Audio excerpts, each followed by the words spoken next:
Greenville, Maine, located on the south shore of Moosehead Lake, which is approximately 125 miles north of the famous LL Bean store. This is the location of the International Seaplane Fly-In, held every fall on the weekend following Labor Day. There are 2 or 3 roads coming into Greenville, and when the fly-in is occurring, they're quite crowded. This is called the calm before the storm, to give you an idea of what Greenville looks like as you come into town, that is, if you're driving.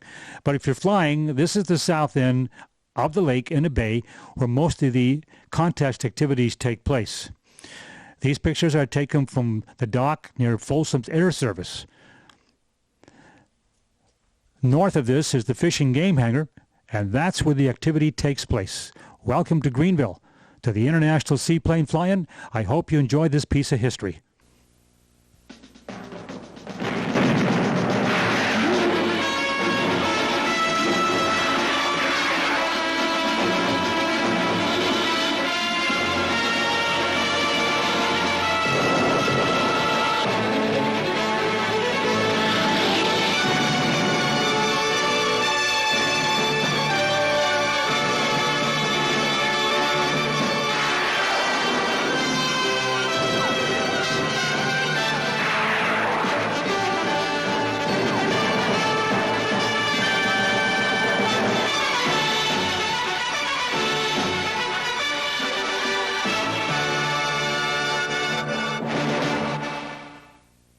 Wacos, Super Cubs, Beavers, and Helios are not very familiar names to most people, but to seaplane pilots, they are the real flying machines. Every year, members of the U.S. Seaplane Association gather from across the U.S. and Canada at Moosehead Lake in Maine to compare equipment and to demonstrate their skills in several flying competitions.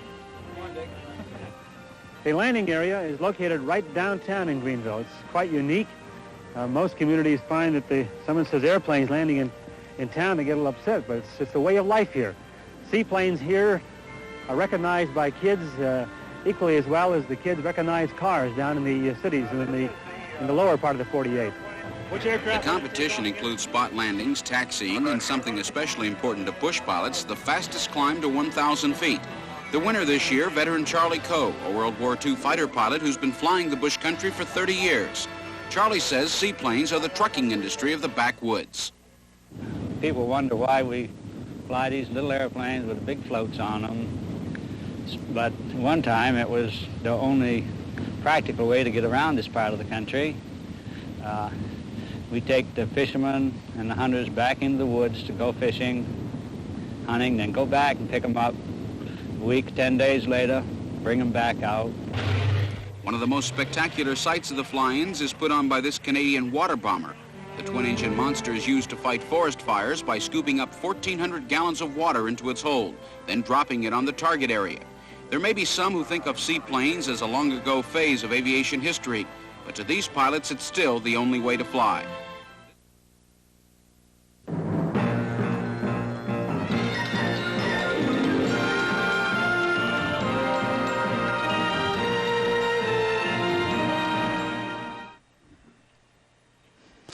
Some of the great pictures that took place in northern Maine on Moosehead Lake in Greenville, Maine. The International Seaplane Fly-In was a concept started back in 1972 by Dwayne Lander of Squaw Mountain Lodge. Dwayne called and said, let's get together for the end of the year fun, you know, the last party before freeze-up, and let's see what we could do with various contests here at Moosehead Lake. And we did. Airplane pilots, seaplane pilots showed up from all over the East Coast to participate in the contest and fellowship in northern Maine on Moosehead Lake. Okay? Yep. Okay.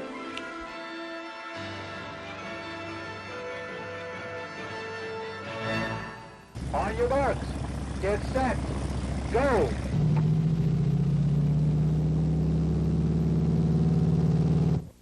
We have 4 aircraft in the same power category, so we're going to run 2 at a time, and then 2 more, and then a runoff. Are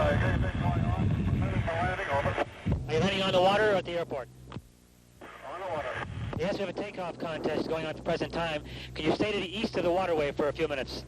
Stay to the east and give us a call downwind.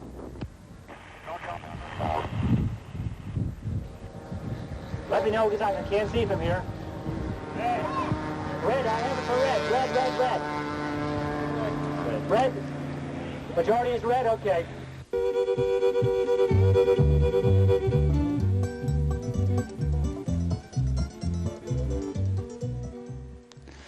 It wasn't just all contest flying and water bombing and spot landing. We had the evening programs. Programming, no guest speaker. The program was steak and lobster, or steak or lobster. We held the evening banquet up at Squaw Mountain Lodge on the mountain. In the later years, in the first few years, we held it in the hangar at Folsom's Seaplane base just down the road. And for entertainment, well, J. Fry Vito brought some old movies on 16 millimeter of the early days of float planes. We hung sheets on the hangar door, had our beer, had our lobster, had a great evening. We spent most of the time after the film just talking with friends that were at the fly-in and friends we've met over the years.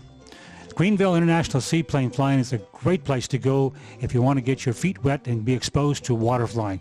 There's a lot to learn, a lot of fellowship, good food, and a great place to be. And most weekends the weather has been just superb. Only once or twice do we get bombed out. Great event for everybody, the whole family. A lot of activity. See you there. Good enough.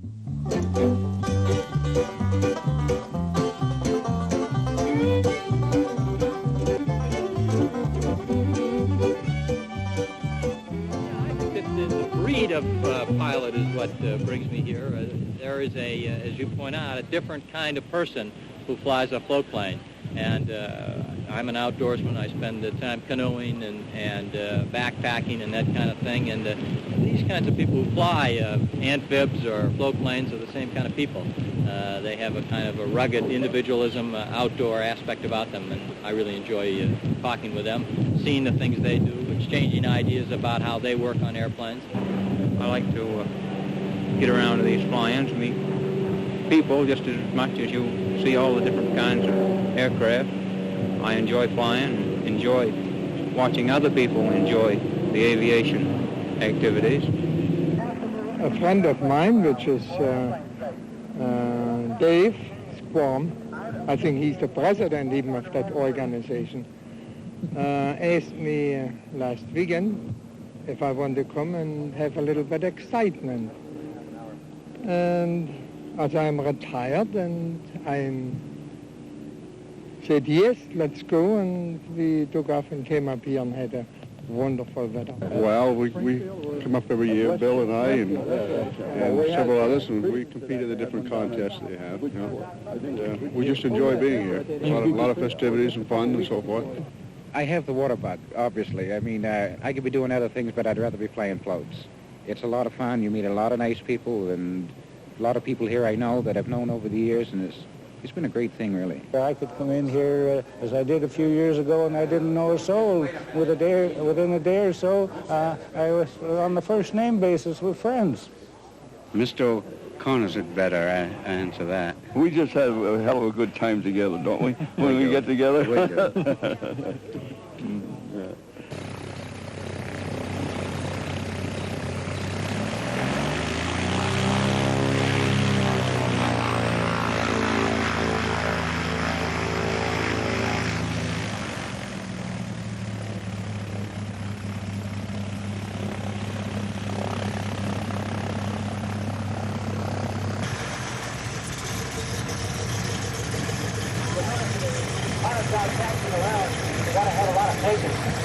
You're not parked on a runway when you put your brakes on and wait. But everybody has a lot of patience because they understand the problems and logistics of all these aircraft on the water at one time. It's a little bit worse today because of the wind. Okay, here we go. Stand by, you Lou. Okay, fellas, here comes the takeoff contest. They're all set. On your march, get set, go! Now, let's do it.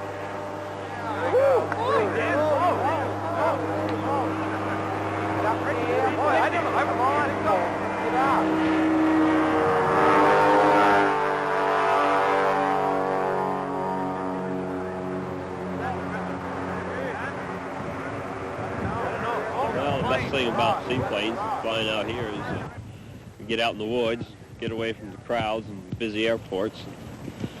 You know, we don't have much radio work. Don't have to listen to the controllers all the time, and you know, you're on your own pretty much. For me, flying isn't anything if you just have to go from runway to runway. I can't get to where I want to go. I want to be able to get out of, you know, a city, for example, like Portland or Boston, and then be able to get on a lake. And in this particular airplane, the great thing about it is that once you get on a lake, you open a cockpit up, you're there. I mean, you can dangle your hand in the water. You can sit on the wing to fish. You can lie on the wing to sunbathe. So I think it's an excellent plane for water flying, and especially for a sportsman rather than commercial purposes. Just the freedom of being able to be out in a beautiful area of the world and just pick out any lake you can imagine and go fishing or do anything you want and be 50 miles from nowhere and be at home and enjoy the solitude.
But most of your flying, most of your bush flying is a matter of train reflex.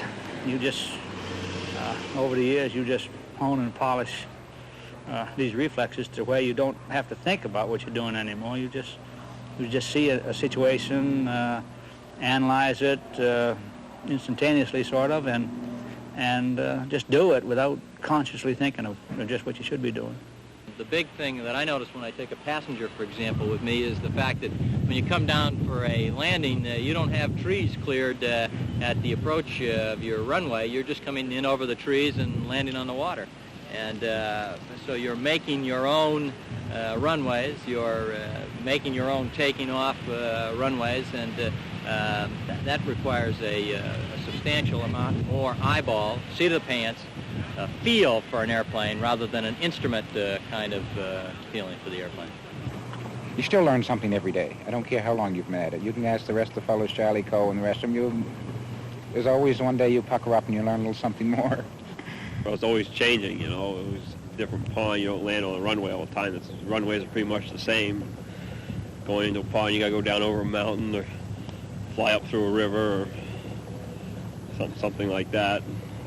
Got to judge your distance on takeoff a lot more carefully, and wind conditions and the like. I suppose the other thing about seaplane pilots or amphib pilots is the fact that they do a lot of their own maintenance. They have to, because they fly in and out of places that are not commercial. So you learn a tremendous amount just by exchanging ideas. This morning we had a 2-hour breakfast in which all we did was exchange ideas on maintenance and various aspects of the airplane.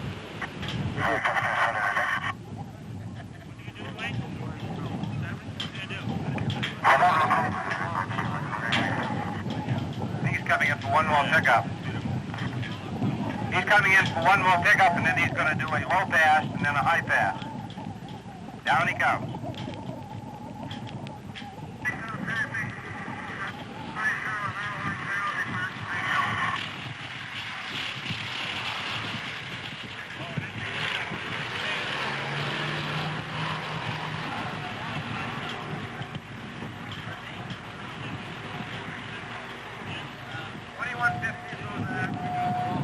Those engines are 2,150 horsepower each. He's lifting 1,600 gallons of water, and water weighs approximately 8 pounds per gallon.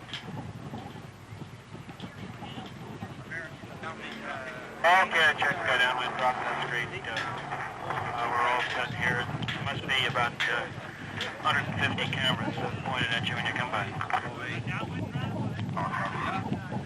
He's carrying a little over 6 tons of water.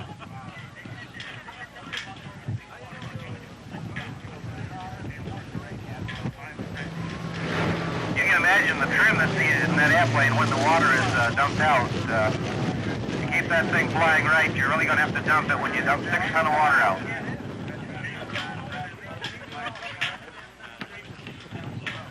Fuel. Here he comes in for his downwind pass, and maybe we'll have to get the rain hands out this time.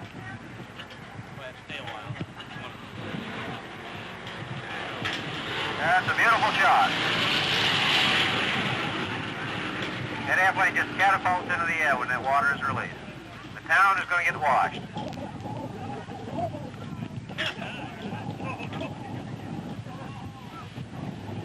Dick Olson finally got his yard washed this summer. Let's everybody get ready and get your hats in your hand. This is the 4th year in a row they've been down for us. Let's give them a real good wave as they been on this pass and back to Canada.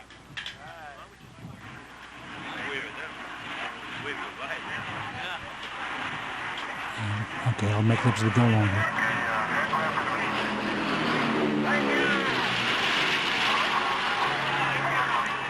There he goes into the sky. That would be Charlie Coe and Bob Bryan both.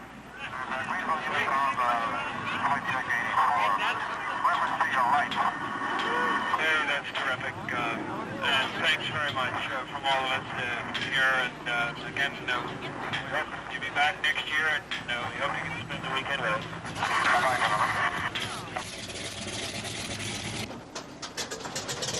The Quebec government was kind enough to send the CL-215s down to Greenville every year to give a water bombing demo.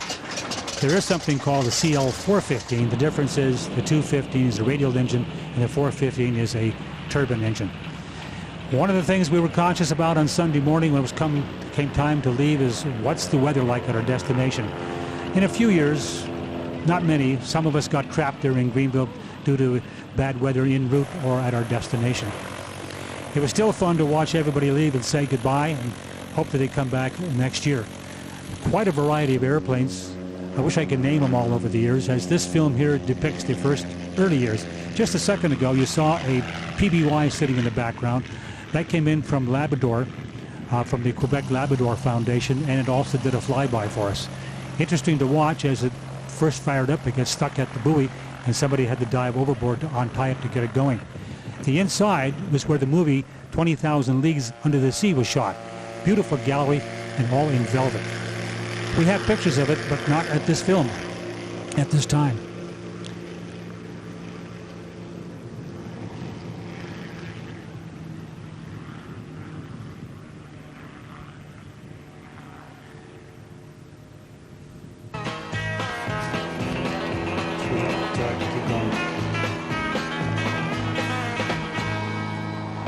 Take the water, blue water, then you see our borders moving green. Greenville, Maine, population 1,500 is where we are this evening. This town up on the shores of Moosehead Lake is said to have the largest concentration of seaplanes anywhere in the United States, except for Alaska. Generally speaking, anywhere from 20 to 30 seaplanes make their home here, except this weekend there are more than 100.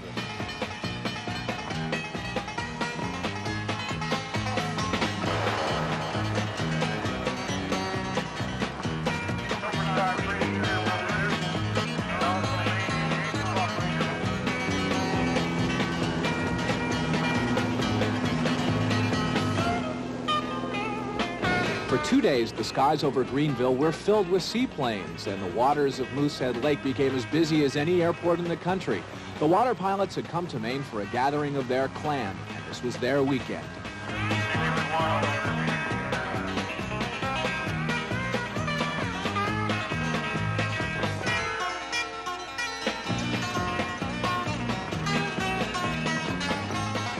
Manufacturers demonstrated their wares, pilots demonstrated their skills, and the weekend demonstrated that fly-ins are a lot of fun. Over 600 people wandered through the displays and watched the various demonstrations and competitions. And I asked David Quam, Vice President of the Seaplane Pilots Association, about all the interest. I think a lot of the people here are pilots, and I would venture to say that over a third are not. And I assume it's because it's something new, and it's a new mode of transportation. It's a new field of recreation.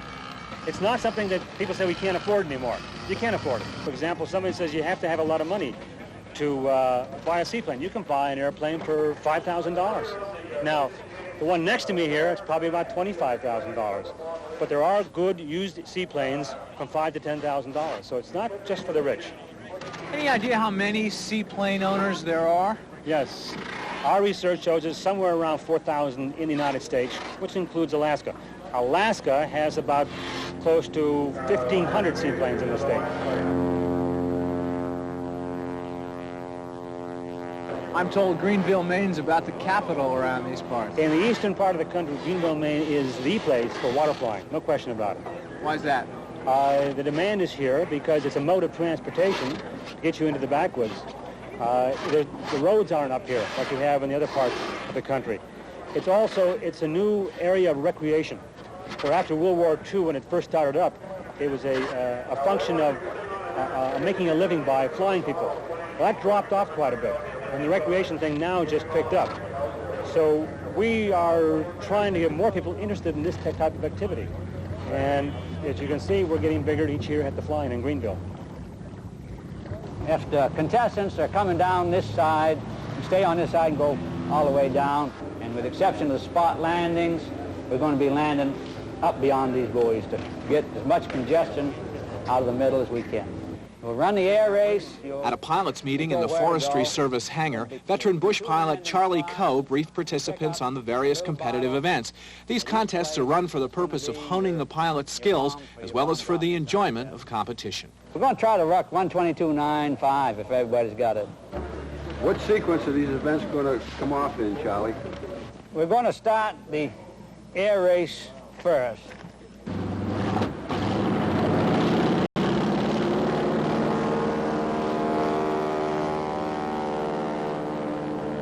We want to start the faster planes first.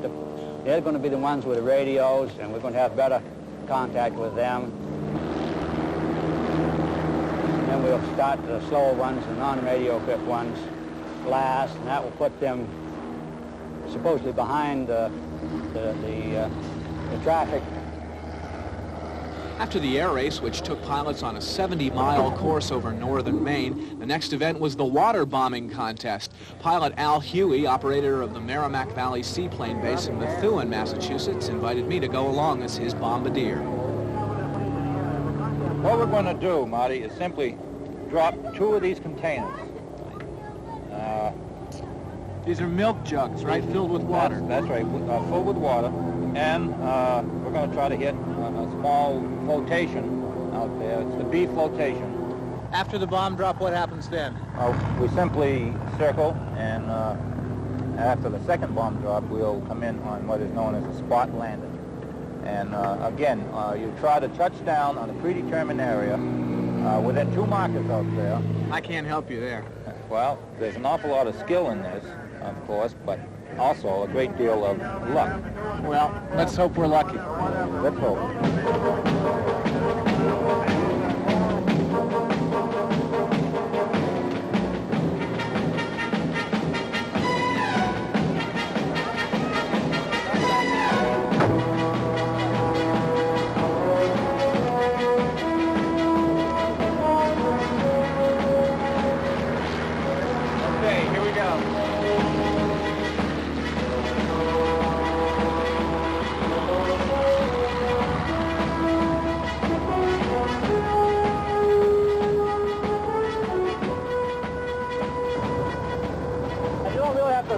just let it go, kind of.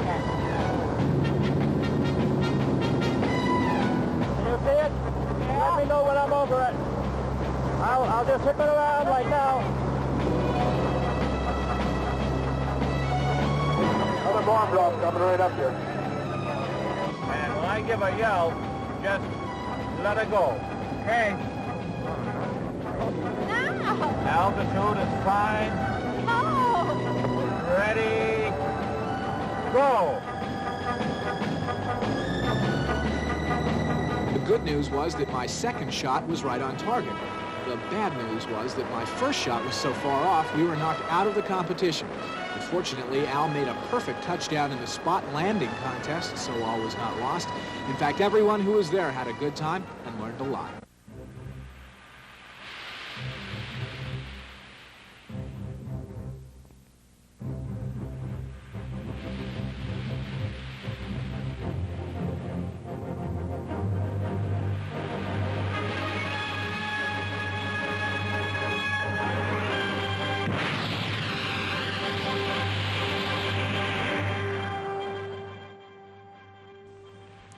It was the contest. That's what we came here for, to watch the airplanes take off. Like this takeoff contest, first off the water into 1,000 feet.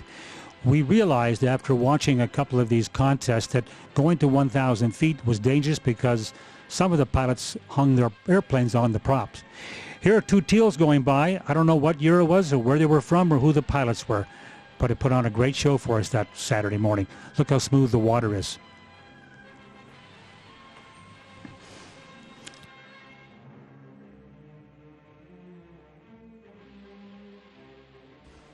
Hey, look at this. Here's two guys sitting inside the float. Can you imagine how much wind pressure is on you? They were taking pictures of people on the ground, taking pictures of them. Besides takeoff contests, we had a slalom contest that would go up and around some buoys and come back and be timed. What a great weekend to be flying. What's happening here? I can't make it. Well, this is the slalom contest. I can't see the buoys out there, but they're making the turns to come back to the main dock. You can't lift one float out of the water. One has to, you keep both floats in the water to still be in the contest. And then you have to pull up to the dock and you're timed. This is a Nomad made in Australia. It was floated by Whipline Floats and it was flown by Bob Whipplinger to the fly-in one year. It was the showstopper. What made it really interesting is to watch this airplane land, hit reverse props. I never saw an airplane stop so fast on the water. Johnson Wax had the airplane floated. I don't know where the airplane is today or what happened. Maybe now he'll do a quick stop for us on the water with reverse props. I mean, after he touches down on the water.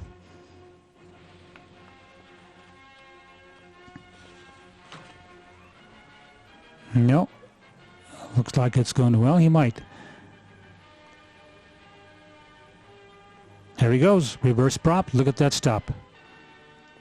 I don't think many airplanes were floated because I've never heard about any more Nomads out on floats. What was nice to see is to watch him back up to the dock. Most of us started dreaming, wouldn't it be nice if our little airplane could go into reverse? Never saw an airplane back up on the water before, but this one did.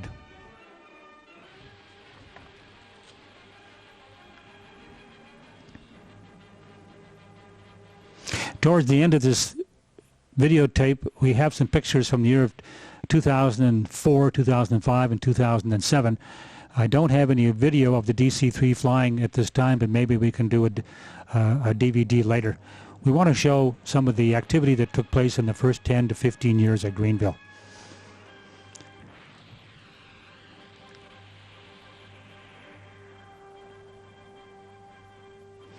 I think this is where he backs. This is in front of Folsom's Air Service, where most of the activity took place, and right next to that was the Fish and Game hangars. The Maine Forest Service and the Governor of Maine allowed us to use it for the fly-in, and it was a perfect spot for it. The Folsom crew consisted of Dick Folsom, the owner, his son Mac Folsom, Telford Allen, Charlie Coe. Other participants in the flying were Dwayne Lander and Chip Taylor of Squaw Mountain. Without these people, this event wouldn't have happened. We thought it might last 7 years, but in 2007, it was the 33rd year. Delighted to see it still going. and is a party weekend. Bob Whippenshire is now taxiing the airplane and playing with the pitch on the prop. Now he's getting real close to the beaver, so he's got to get a rope on fast so he doesn't drift into it. But he's playing with the prop pitch, and he did a beautiful job of bringing it into the dock. This same seaplane ramp here was used to bring up a albatross from the Smithsonian Institute. He came in one year to be our main guest of honor, and they measured the ramp out, and he found out that he could get up the ramp with 3 inches to spare. As luck would have it, he tried to hit a ramp with 3 inches on each side to spare. He missed, and one wheel went off the ramp, and it was enough of a drop where the keel got stuck on the concrete. I'll get back to that in a minute. This is Duane Lander water skiing behind a helicopter, and later he'll go behind a beaver. Tried the beaver the first time, but it was so fast it was hard to control. He used pinewood skis, but they went into oscillation, so he had to get oak skis. Then he had to go down into just one ski only because it was too much drag.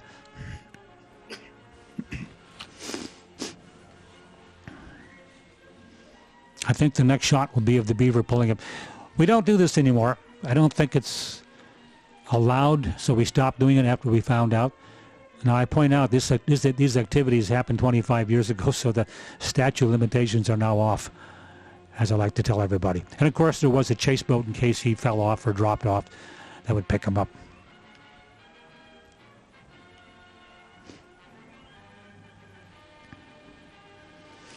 I think he was probably doing about 40 miles an hour. That's pretty fast to be going across the water.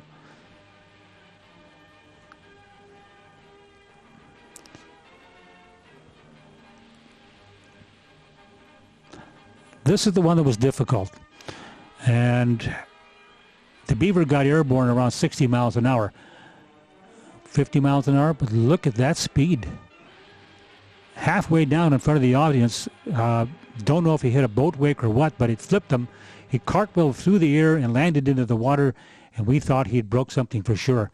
But Duane picked himself up, got back in the boat, got back in the water, put the ski back on, and skied back into town. We couldn't believe it.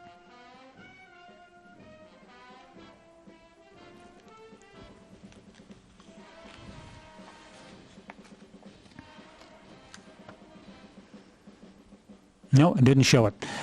The pilot's Charlie Coe was demonstrating a one-float taxi by.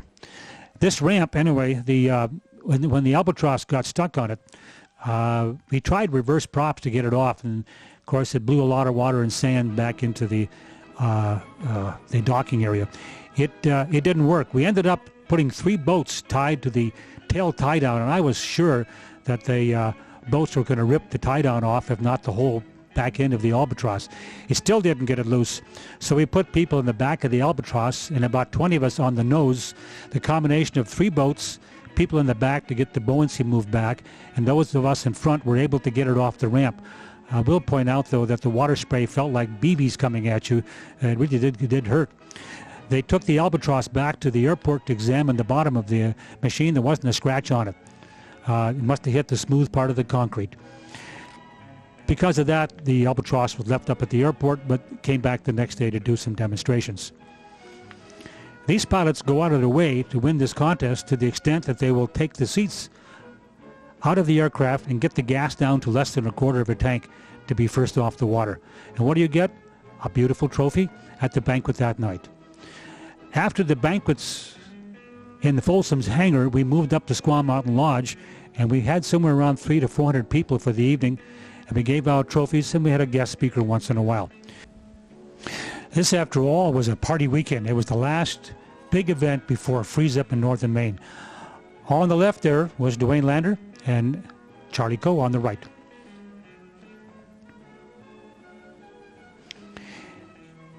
It wasn't just for people on float planes. There was a terrific airport in Greenville, and we'd average about 125 wheeled airplanes, and the city provided buses to bring you down to the waterfront to be part of the activities. Over the years, the crowd really grew in size.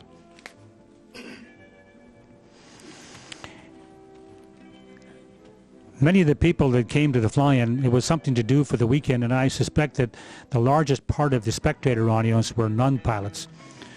The contest, besides water bombing, taxi slalom, takeoff contest, there was sometime once in a while something called a poker race. I don't know if that's still being done or not.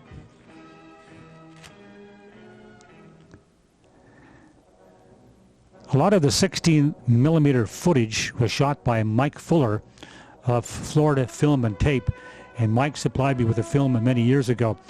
While working in broadcasting, I transferred all this film and all this VHS tape and 8mm tape to a master tape, and finally I put it all together to try to tell some kind of story what happens in Greenville, Maine. This did not depict what takes place in the years of 2004, 5, and 6. This is the past.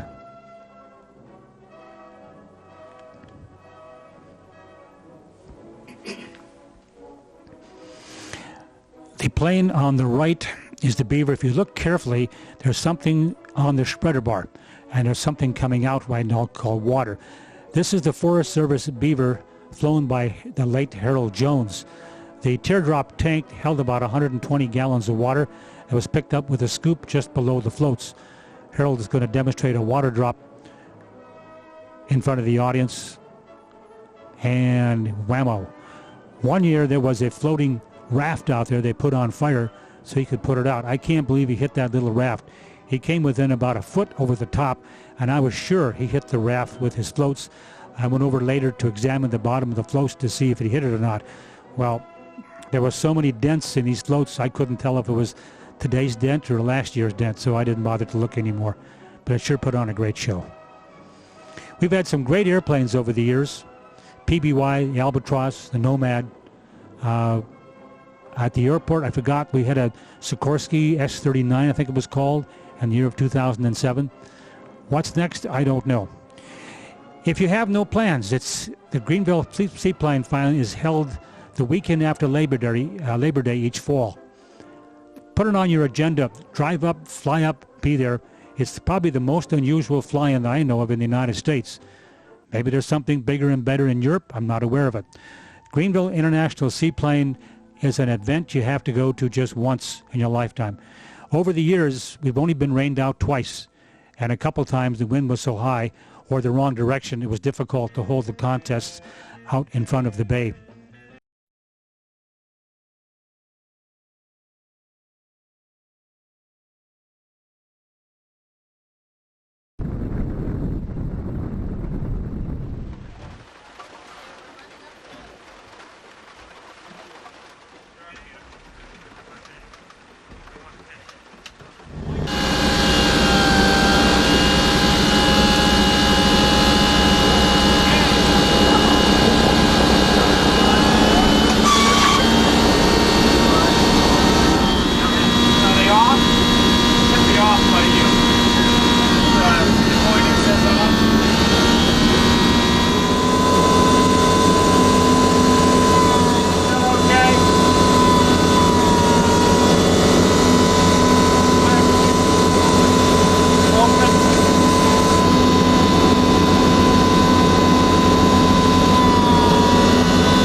10, about 10?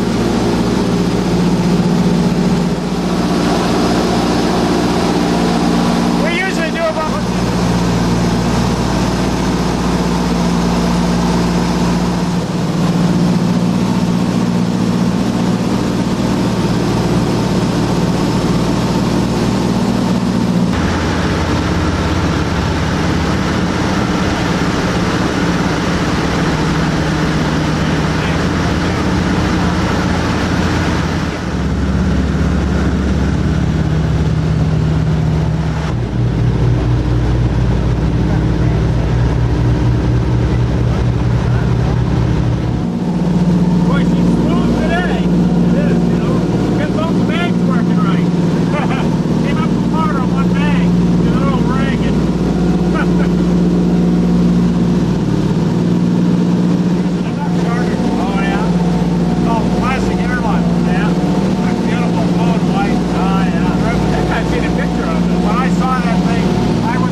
Damn, he's right over there.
So high. I want my mommy.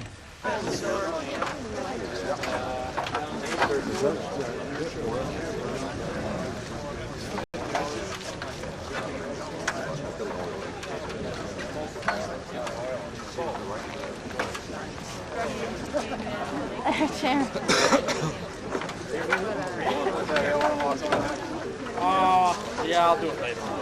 I think the wind's going to switch. Yeah. We're going to start activities again.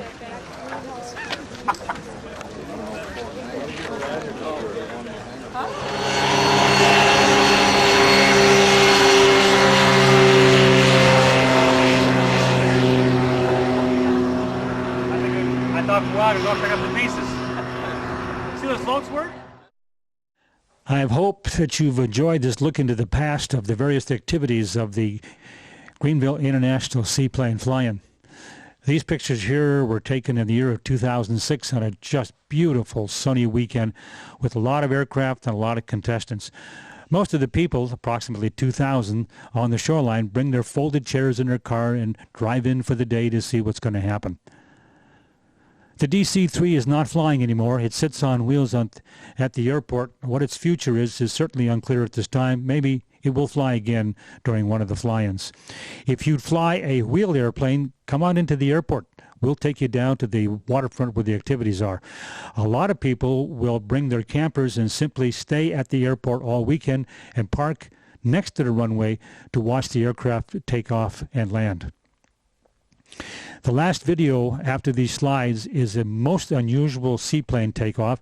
It's not part of Greenville, but I felt it should be on here for the new people coming up in the flying world. Kenmore Air Harbor lands a float plane on the snow on a glacier and then has to take off by literally dropping the airplane over the cliff. I think you'll enjoy it. These photographs depict what it looks like from the air. And now look at all the aircraft lined up and look at the campers along the grass to watch the aircraft. Oh, and don't forget, we have a party in the hangar, Telford's hangar. Lobster and steak on Saturday evening. You just got to be a part of it. Makes for a great ending for the Seaplane Fly-In. My thanks to Mike Fuller of Florida Film and Tape for supplying much of the 16mm film, and for Bob Murray for all the DC-3 footage. And then to John Gunner of BSU at the university here for helping us cut this DVD together. Look at this takeoff. It's just spectacular. Hope you enjoyed the film. This is Dave Quam. Don't forget to join the Seaplane Pilots Association at www.seaplanes.org.